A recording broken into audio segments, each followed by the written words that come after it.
আসসালামু আলাইকুম, স্বাগত জানাচ্ছি চ্যানেল আই সংবাদে। সংবাদ কক্ষে আপনাদের সাথে আছি আমি প্রিয়াঙ্কা। বিস্তারিত সংবাদের শুরুতেই জানিয়ে দিচ্ছি সুপার ফ্রেশ ফর্টিফাইড সয়াবিন তেল সংবাদ শিরোনামগুলো। ঢাকা বিশ্ববিদ্যালয়ের সব ধরনের দলীয় রাজনীতি বন্ধে সিন্ডিকেট সভায় সিদ্ধান্ত। এফএইচ হলে যুবককে পিটিয়ে হত্যার ঘটনায় 6 শিক্ষার্থী গ্রেপ্তার। জুলাই গণহত্যার বিচার শুরু হলে শেখ হাসিনাকে ফিরিয়ে আনার প্রক্রিয়া বললেন আইন উপদেষ্টা। গণহত্যায় জড়িতদের সঙ্গে আলোচনা হবে না মন্তব্য। সবুজে সাজাই বাংলাদেশ স্লোগানে নাটোরের প্রকৃতি ও জীবন ক্লাবের বৃক্ষরোপণ ও চারা বিতরণ। ভবিষ্যৎ প্রজন্মকে পরিবেশ রক্ষায় সম্পৃক্ত করার আশা। এবং চেন্নাই টেস্টে হাসান মাহমুদের বোলিংয়ে প্রথম 2 সেশন বাংলাদেশের। অশ্বিনের সেঞ্চুরি ও জাদেজার সঙ্গে বড় পার্টনারশিপে বিপদ কাটাল ভারত।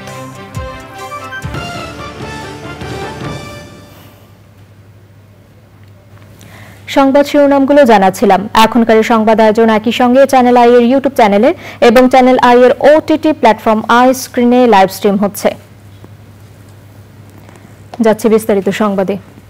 ঢাকা বিশ্ববিদ্যালয়ের ফজলুল হক হলে তোফাজ্জল হোসেন নামের এক যুবককে পিটিয়ে হত্যার ঘটনায় 6 শিক্ষার্থীকে গ্রেপ্তার করেছে পুলিশ। বৃহস্পতিবার বিকেলে বিশ্ববিদ্যালয় প্রশাসনের সহযোগিতায় তাদের গ্রেপ্তার করে শাহবাগ থানা পুলিশ। শাহবাগ থানায় হত্যা মামলা দায়ের করেছে বিশ্ববিদ্যালয় প্রশাসন। অন্যদিকে জাতীয়তাবাদী ছাত্র দলের দাবি, সাধারণ ছাত্র বেশে ছাত্রলীগ একজন মানসিক রোগীকে পিটিয়ে হত্যা করেছে। বিশ্ববিদ্যালয়ে এমন ঘটনায় দুঃখ প্রকাশ করেছে ঢাকা বিশ্ববিদ্যালয় প্রশাসন। এ ঘটনার পর জরুরি সিন্ডিকেট সভায় ঢাকা বিশ্ববিদ্যালয় ক্যাম্পাসে পরবর্তী নির্দেশ না দেওয়া পর্যন্ত শিক্ষার্থী, শিক্ষক, কর্মকর্তা, কর্মচারীদের সব ধরনের রাজনীতি বন্ধ রাখার সিদ্ধান্ত নিয়েছে বিশ্ববিদ্যালয় প্রশাসন। বিস্তারিত মইনুল হাসানের রিপোর্টে। বুধবার রাত 8টার দিকে মোবাইল চুরির অপবাদে তোফাজ্জলকে ঢাকা বিশ্ববিদ্যালয়ের ফজলুল হক হলের গেটের সামনে থেকে হলের ভিতরে ধরে নিয়ে যান শিক্ষার্থীরা। পরে তাকে দফায় দফায় মারধর করেন বেশ কয়েকজন শিক্ষার্থী। তাকে ফজলুল হক মুসলিম হলের ক্যান্টিনে রাতের খাবার খাওয়ানো হয়। এরপর দক্ষিণ গেটের গেস্টরুমে নিয়ে জানালার সঙ্গে পিছনে হাত বেঁধে মারধর করলে তিনি অচেতন হয়ে পড়েন। এক পর্যায়ে ওই যুবক অসুস্থ হয়ে পড়লে তাকে হাসপাতালে নেওয়া হয়। রাত 1টার দিকে তাকে মৃত ঘোষণা করেন চিকিৎসকরা। এদিকে এই ঘটনার সুষ্ঠু তদন্তের জন্য একটি কমিটি গঠন করেন বিশ্ববিদ্যালয় প্রশাসন। আমাদের নানান মেকানিজমে আমরা চেষ্টা করছি ওদেরকে শান্ত রাখার, তবে অধিকাংশই এটা অনুসরণ করছে। বাট না হলে এই অঞ্চল এতদিন এরকম অভিভাবকহীন ছিল, কোনো দুর্ঘটনা ঘটে না, এটা তো হতো না। শিক্ষার্থীরা নিজেরা যদি নিজেদের অবস্থা না বুঝতো। কিন্তু এর মধ্যে কিছু তো থাকে যারা সবসময় একটু তাদেরকে নিয়ন্ত্রণে রাখা একটু ডিফিকাল্ট। সেই দুর্ঘটনাটাই এখানে ঘটেছে। নির্যাতনের ঘটনায় নিহত ওই যুবককে মানসিক রোগী দাবি করেন জাতীয়তাবাদী ছাত্রদল। সংগঠনটির দাবি, সাধারণ ছাত্রের আড়ালে ছাত্রলীগ এই অমানবিক কাণ্ড ঘটিয়েছে। গতকালের এই দুটি ঘটনার প্রমাণিত হয়েছে ছাত্র রাজনীতি ক্যাম্পাসের মূল সমস্যা নয়, গত কয়েক বছরের ফ্যাসিস্ট শাসন ব্যবস্থার মাঝে তৈরি হওয়া সিস্টেমই এখানে খুনি মানসিকতা তৈরি করছে। তাই গোটা ব্যবস্থাটি সংস্কার প্রয়োজন। শীঘ্রই সুষ্ঠু তদন্তের মাধ্যমে সব অপরাধীদের বিচারের আওতায় আনার কথা বলেছেন আইন শৃঙ্খলা বাহিনী। বিশ্ববিদ্যালয় প্রশাসন আমাদের কাছে সকালে একটা অভিযোগ দায়ের করে, একটা এজাহার দায়ের করে। আমরা এটাকে এফআইআর হিসেবে গ্রহণ করি। অলরেডি মামলা হয়েছে এবং এই সংক্রান্ত তদন্ত কার্যক্রম চলমান আছে। তদন্তের পরে আসলে পুরো বিষয়টা ক্লিয়ার হবে যে কি হয়েছিল বা এটা কি বিষয়। এটা আমরা তদন্তের পরে আসলে পুরো বিষয়টা ডিসক্লোজ করতে পারবো বা রহস্য উদ্ঘাটন হবে। তদন্ত প্রতিবেদনের ভিত্তিতে সুষ্ঠু বিচার করা হবে বলে জানিয়েছেন বিশ্ববিদ্যালয় কর্তৃপক্ষ। Moinul Hasan, Channel I, Dhaka. 1 অক্টোবরে কাজ শুরু করে 31 ডিসেম্বরের মধ্যে রিপোর্ট দেবে 6 সংস্কার কমিশন। গণহত্যায় জড়িতদের বাদে রাজনৈতিক দল ও গণতান্ত্রিক প্রতিষ্ঠানগুলোর সঙ্গে আলোচনা করা হবে বলে জানিয়েছেন আইন উপদেষ্টা ডক্টর আসিফ নজরুল। প্রধান উপদেষ্টার সঙ্গে সংস্কার কমিশন প্রধানদের বৈঠক শেষে প্রধান উপদেষ্টার বিশেষ সহকারী মাহফুজ আলম জানিয়েছেন, এই সংস্কারের কাজ শেষ করে রাষ্ট্র সংস্কারের আরও কাজে হাত দেওয়া হবে। নীলাদ্রি শেখরের রিপোর্ট। ছাত্র জনতার গণ অভ্যুত্থানের মধ্যে দিয়ে দায়িত্ব নিয়ে অন্তর্বর্তীকালীন সরকার রাষ্ট্র সংস্কারে হাত দেয়। সেই ধারাবাহিকতায় নির্বাচন ব্যবস্থা, পুলিশ, বিচার বিভাগ, দুর্নীতি দমন, জনপ্রশাসন এবং সংবিধান সংস্কারে গঠন করা হয়েছে 6টি সংস্কার কমিশন। কমিশনের প্রথম বৈঠকে কি হবে কমিশনের কার্যপদ্ধতি, কিভাবে সদস্য বাছাই করা হবে, এসব নিয়েই আলোচনা হয়েছে। কমিশনের সদস্যরা থাকছেন অবৈতনিক। বৈঠক শেষে আইন, বিচার ও সংসদ বিষয়ক উপদেষ্টা ডক্টর আসিফ নজরুল জানান, রাজনৈতিক দল ও অংশীজনদের সঙ্গে আলোচনা করেই সবকিছু চূড়ান্ত করা হবে। তো আমরা মোটামুটি কয়েকটা ঐক্যমত প্রতিষ্ঠা হয়েছে যে কমিটিগুলো আপনার 1 অক্টোবরের মধ্যে কাজ শুরু করবে এবং আমরা আশা করছি ওনারা 31 ডিসেম্বরের মধ্যে একটা রিপোর্ট আমাদের জমা দিবেন এবং সেই রিপোর্টের ভিত্তিতে নেক্সট ফেজ বা সেকেন্ড ফেজে আমাদের যে প্রধান উপদেষ্টা আছেন ওনার নেতৃত্বে আমাদের যে উপদেষ্টা মণ্ডলী সেটা রাজনৈতিক দলগুলোর সাথে এই সংস্কার ভাবনা নিয়ে আলোচনা শুরু করবে। যারা গণহত্যাকারী ছিল, যারা মানবতা বিরোধী অপরাধ করেছে, আমাদের প্রায় অন্তত 1000 মানুষকে হত্যা করেছে, বিচারের ভয়ে পালিয়ে বেড়াচ্ছে, তাদের সাথে কোনো আলোচনা হবে না। তাদের বাদে সমাজে যত প্রতিনিধিত্বকারী শ্রেণী আছে, রাজনৈতিক দল আছে, তারপর আপনার সামাজিক সংগঠন, পেশাজীবী সংগঠন, ছাত্র সংগঠন, আমাদের এই বিপ্লবী অভ্যুত্থানে যারা ছিলেন। সংবাদ সম্মেলনে জানানো হয়, গণহত্যার বিচার শুরু হলে আওয়ামী লীগ সভাপতি শেখ হাসিনাকে দেশে ফিরিয়ে আনার প্রক্রিয়া শুরু হবে। আমরা একটা কর্তৃত্ববাদী সরকারের অধীন ছিলাম, আমরা বিভিন্নভাবে বঞ্চিত হয়েছি, ভোটাধিকার থেকে শুরু করে বহু ক্ষেত্রে আমাদের বঞ্চনা, এবং অতীতটা যেন আবার পুনরাবৃত্তি না ঘটে। এই জন্যই কতগুলো পরিবর্তন আনতে হবে, কতগুলো সংস্কার করতে হবে। এই 6টি সংস্কার কমিশন আসলে যেই প্রায়োরিটি বেসিসে কাজ করবে, ফলত এই জিনিসগুলোকে যদি আমরা গুছিয়ে আনতে পারি, এর পরবর্তীতে আরো অনেকগুলো সংস্কার কমিশনের প্রস্তাবনা আমাদের অলরেডি আছে টেবিলে, এবং কমিশনগুলো এই ক্ষেত্রে যথেষ্ট পরিমাণ স্বাধীন থাকবে। প্রধান উপদেষ্টা জাতিসংঘ সাধারণ পরিষদের অধিবেশন থেকে ফেরার পর নির্বাচন কমিশন পুনর্গঠনের কাজ শুরু করা হবে বলেও জানানো হয় সংবাদ সম্মেলনে। Niladri Shekhar, channel I, Dhaka. গত 5ই আগস্ট সরকার পতন ও শেখ হাসিনার দেশ ত্যাগের পর থেকে নানামুখী সমস্যা দেখা দিয়েছে নারায়ণগঞ্জের শিল্প খাতে। রাজনৈতিক দলের নাম ভাঙিয়ে দখল ও আধিপত্য বিস্তারের পাশাপাশি চাঁদাবাজির অভিযোগ পাওয়া গেছে। উদ্দেশ্য প্রণোদিতভাবে মামলায় জড়িয়ে হয়রানি করারও অভিযোগ করছেন অনেক শিল্প মালিক। নারায়ণগঞ্জ থেকে ফিরে আক্তার হোসেনের রিপোর্ট। প্রাচ্যের ড্যান্ডি খ্যাত নারায়ণগঞ্জে রয়েছে তৈরি পোশাক সহ কয়েক হাজার শিল্প প্রতিষ্ঠান। লাখ লাখ শ্রমিকের কর্মসংস্থান হয়েছে ইপিজেড, বিসিক ও এর বাইরের কারখানাগুলোতে। গত 5ই আগস্ট দেশের রাজনৈতিক পট পরিবর্তনের ধাক্কা লেগেছে এই শহরে। রাজনৈতিক পরিচয়ে উঠতি নানা গ্রুপ, উপগ্রুপ ও নেতাদের উপদ্রব বেড়েছে এই এলাকায়।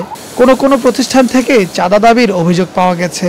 ব্যবসায়ীরা চাঁদা না দিলে হত্যা মামলায় ফাঁসানোরও অভিযোগ রয়েছে।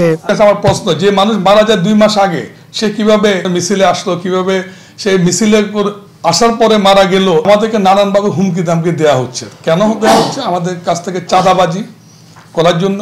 আমি নিজেই 6 তারিখে স্বাধীনতার পরের দিন যদি বলি 6 আগস্ট আমাকে বাধ্য করা হয়েছে আমার কাছ থেকে চাঁদা নিতে। 40টা বছর ধরে ব্যবসা করে এটাই হচ্ছে আমাদের অর্জন। সেই অর্জনটা এখন ব্যাহত হচ্ছে কিছু উদ্দেশ্যমূলকভাবে। কিছু মানুষ আমাদের বিজনেস ওনারদের নামে, ফকির পরিবারের সম্মানিত সদস্যদের নামে মিথ্যে মামলা দিচ্ছে। বিভিন্ন ছত্রছায়ায় এই মানুষগুলো তাদের মামলা দিয়ে যাচ্ছে, চাঁদাবাজি পায়তারা করছে, শোডাউন করছে, বিভিন্নভাবে আমাদের অপারেশনকে ব্যাহত করার চেষ্টা করছে। চাঁদাবাজির অভিযোগ করেন Narayanganj chamber of commerce and ইন্ডাস্ট্রিজের সভাপতিও। চাঁদাবাজদের থেকে রেহাই পায়নি বিকেএমইর নেতারাও। কিভাবে হুমকি দমকি চলছে? আমার চেম্বার 3 লাখ টাকা, 10 লাখের দাবি, 3 লাখ টাকা মিটিয়েছি, 7 লাখ টাকার জন্য চাপ আছে। চাঁদা 1 পয়সা চাঁদা তো দিবই না, যে চাঁদা দিয়েছি চাঁদা ফেরত চাই। আমি নাম উল্লেখ করলাম না, আমি সময় দিলাম। প্রতিটা এলাকায় যেখানে গার্মেন্টসে আজকে অরাজকতা করানো হচ্ছে, সেই সমস্ত এলাকার রাজনৈতিক নেতৃবৃন্দ, স্থানীয় লোকজন এবং শ্রমিক নেতৃবৃন্দ, তাদেরকে এই কোনো একটা ক্রান্তিক লগ্নে এখন দায়িত্বশীল ভূমিকা নেওয়ার জন্য আমি বিনীত অনুরোধ করব। তবে আইনশৃঙ্খলা বাহিনীর তৎপরতা বৃদ্ধি পাওয়ায় পরিস্থিতি বর্তমানে অনেকটাই নিয়ন্ত্রণে এসেছে বলেও জানান ব্যবসায়ীরা। Akter Hossain, Channel I, Narayanganj. সবুজে সাজাই বাংলাদেশ স্লোগানে নাটোরে বৃক্ষরোপণ ও গাছের চারা বিতরণ করেছে প্রকৃতি ও জীবন ক্লাব। এ উপলক্ষে দীঘাপতিয়া ফুলতলা মোড় থেকে মহাসড়কের দুধারে বৃক্ষরোপণ করা হয়। এই উদ্যোগ ভবিষ্যৎ প্রজন্মকে পরিবেশ রক্ষায় সম্পৃক্ত করবে বলে প্রত্যাশা সংশ্লিষ্টদের। রেজাউল করিম রেজার তথ্য, ভিডিও চিত্রে আফরোজা হাসির রিপোর্ট।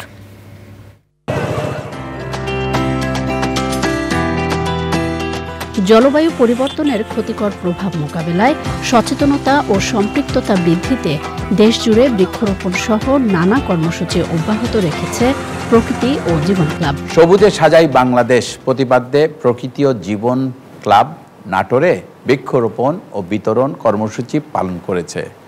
নাটোরের দীঘাপতিয়া ফুলতলা মোড় থেকে মহাসড়কের দুই ধারে প্রায় 1 কিলোমিটার জায়গা জুড়ে গাছের চারা রোপণ করা হয়েছে। এই কর্মসূচিতে শিক্ষার্থী, রোভার স্কাউট এবং স্থানীয় সাধারণ মানুষ সক্রিয়ভাবে অংশগ্রহণ করেছে। গাছপালা জলবায়ু নিয়ন্ত্রণে গুরুত্বপূর্ণ ভূমিকা পালন করে। বৃক্ষরোপণের মাধ্যমে প্রকৃতি আরও বেশি সবুজ করে তুলতে পারলে পরিবেশ প্রকৃতির উন্নতি হবে। সুতরাং আসুন আমরা সবাই একসাথে এই বাংলাদেশটাকে সবুজে সাজিয়ে ফেলি। নাটোরের বিভিন্ন শিক্ষা প্রতিষ্ঠানে শিক্ষার্থীদের মাঝে ফলদ, বনজ ও ওষুধি গাছের চারা বিতরণ করা হয়েছে।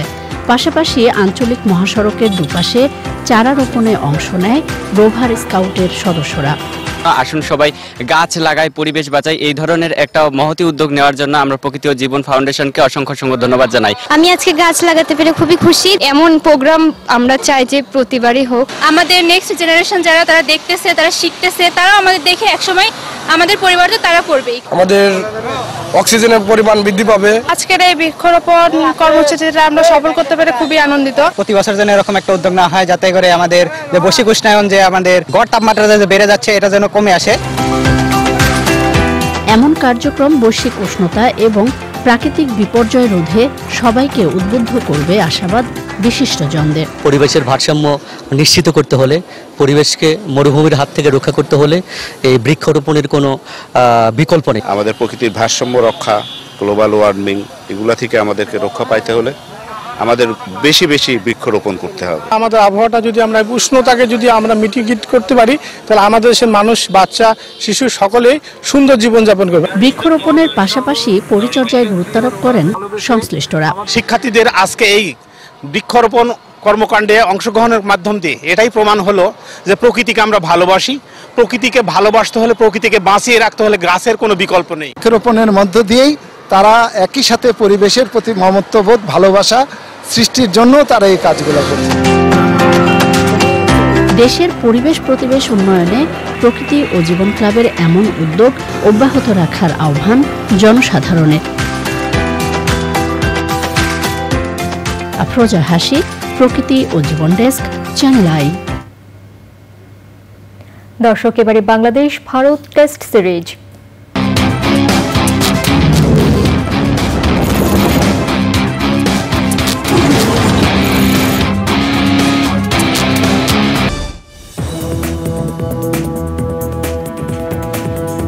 ফিরে এলাম বিরতির পর। দেশে প্রথমবারের মতো স্থায়ীভাবে বসবাস করছে বিরল প্রজাতির পাখি খয়রা কাস্তেচড়া। জয়পুরহাটের গৌরীপাড়া গ্রামে বংশ বিস্তারের মাধ্যমে দিন দিন বেড়েই চলেছে এই পাখির সংখ্যা। অনিন্দ সুন্দর পাখির কিচিরমিচিরে বিমোহিত স্থানীয়রা।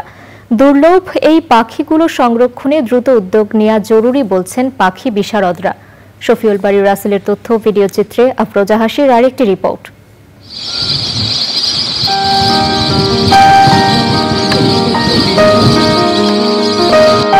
শীতকালে নানা রঙের, নানা জাতের পরিযায়ী পাখির কিচিরমিচিরে মুখর থাকে দেশের নদী, হাওর বাওর সহ বিভিন্ন জলাশয়।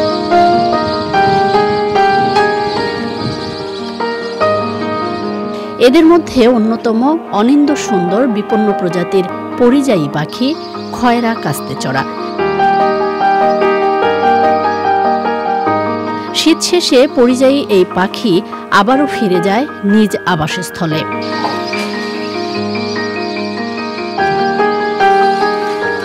তবে প্রকৃতির অপরূপ খেয়ালে জয়পুরহাটে বাঁশঝাড় ও গাছে বাসা বেঁধে দীর্ঘ 7 বছর ধরে বসবাস করছে অর্ধ শতাধিক খয়রা কাস্তেচড়া পাখি। নিরাপদ আশ্রয় পেয়ে প্রজননের মাধ্যমে বংশ বিস্তার করছে পাখিগুলো। কিচিরমিচির ওই পাখির শব্দ শোনা যায়, ওই শব্দ শুনে আমাদের অনেকের ঘুম ভাঙে। বিকেলবেলা আসি ছাদের উপর, আসে দেখি অনেক বড় বড় পাখি, অনেক ঝাঁকে ঝাঁকে পাখি আসে উড়ে উড়ে পড়ে, আমাকে দেখে খুব সুন্দর লাগে। সবাই এসে ছবি তুলে নিয়ে যায়, কিন্তু মারার জন্য আসে এখানে, কিন্তু আমরা মারতে দিই না। পাখিগুলা খুবই ভালো, কারো ক্ষতি করে না এবং পাখিগুলা প্রায় 7 বছর থেকে এখানে অবস্থিত করতেছে। তাদের ক্ষয়ক্ষতির চিন্তা ভাবনা কেউ করেনি, ওরাও বাচ্চা দিচ্ছে এবং নিরাপদ আশ্রয়ে বসবাস করছে। বিপন্নপ্রায় এই পাখিটিকে প্রথম খুঁজে পান পাখিপ্রেমী সাদমান। বিভিন্ন পাখি আবিষ্কারের নেশায় বিভিন্ন জেলায় বিভিন্ন জায়গায় ঘুরে বেড়াই, আবিষ্কারই আমার নেশা। সেই নেশা থেকে ঘুরতে ঘুরতে জয়পুরহাটে এই জায়গাটা আসছি। আসার পর দেখি যে এখানে বিরল এক প্রজাতির পাখি। পাখিগুলো সরেজমিনে পরিদর্শন করেন জাহাঙ্গীরনগর বিশ্ববিদ্যালয়ের প্রাণীবিদ্যা বিভাগের অধ্যাপক এম মনিরুল এইচ খান। 12-13 বছর আগেও এই খয়রা কাস্তেচড়া পাখিটি বাংলাদেশে খুব বিরল ছিল এবং ধীরে ধীরে আমরা দেখছি যে এর সংখ্যা এবং বিস্তৃতি দুটোই বাংলাদেশে বেড়েছে এবং বহু জায়গায় এখন এই পাখিটি দেখা যায় এবং বেশ ভালো সংখ্যাই দেখা যায়। দুর্লভ এই পাখি সংরক্ষণে প্রয়োজনীয় উদ্যোগ নেওয়ার কথা জানিয়েছে বন অধিদপ্তর। আমরা বন বিভাগ থেকে অনেক ধরনের একটা কর্মপরিকল্পনা গ্রহণ করেছি এই পাখি কলোনি সংরক্ষণের জন্য। আশা করি এই কলোনিগুলো সংরক্ষিত হবে পরবর্তী সময়ে, তার প্রয়োজনীয় সকল ব্যবস্থা আমরা গ্রহণ করব। জীববৈচিত্র্য সংরক্ষণে খয়রা কাস্তেচড়া পাখির অবৈধ শিকার বন্ধে সচেতনতার পাশাপাশি আইনের কঠোর প্রয়োগের দাবি পাখি বিশারদদের।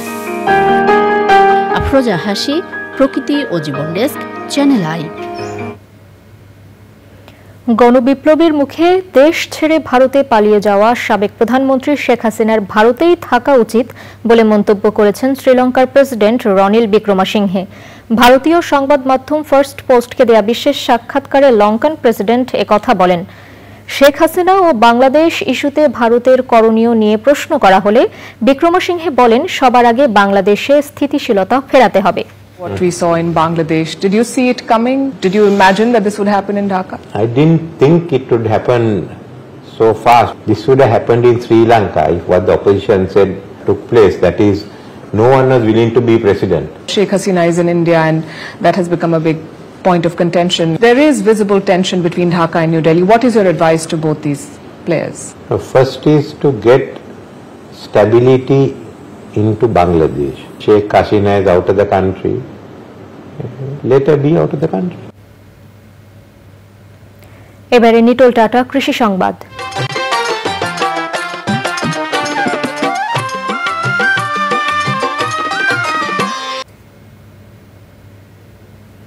সাভারে পুরোদমে চলছে রোপা আমনের চাষ। এ মৌসুমে বৃষ্টির পরিমাণ বেশি হওয়ায় গত বছরের তুলনায় বেশি জমিতে চাষ হয়েছে রোপা আমন। বীজতলা তৈরি থেকে শুরু করে ধানের চারা রোপণ পর্যন্ত সব পর্বই কৃষক শেষ করতে পেরেছেন এরই মাঝে। এবারে প্রকৃতি সংবাদ।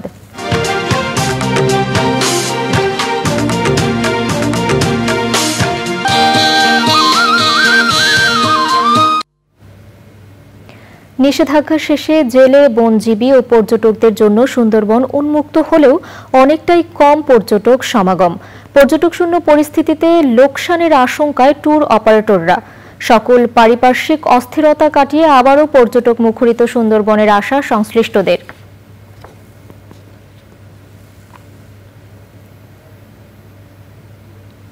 এবারে খেলার খবর।